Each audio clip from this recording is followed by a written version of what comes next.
my fault. I was sneaking around. Who knew, right? So how are your parents? Oh, no. We will catch up later. I just came to get a clean sweater.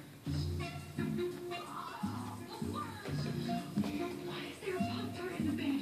What do you do with the Pop-Tart?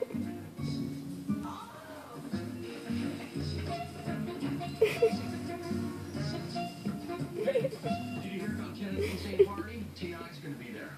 I'm surprised to hear that because that is new information. Yeah, and he's going to perform. He is? Yeah, and Fallout Boy will be there too. Huh? And there's going to be Foxy Boxing. Foxy Boxing, I love Foxy Boxing. It combines my two favorite things, boxing and referees. I got to get into that party, man. Give me Harvey Merrick's. Dummy, first of all, you didn't dial that cell phone. Second of all, that is your own rumor. People are going to show up expecting all this great stuff, and they're going to be disappointed and angry. Just like Colonial Williamsburg. You need to nip this in the bud.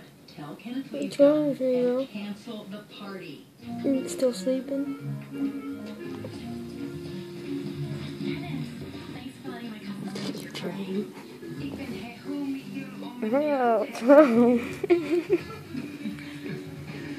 Hey, Kenneth, you know how much I like to joke around, right? oh. Mr. Lingy?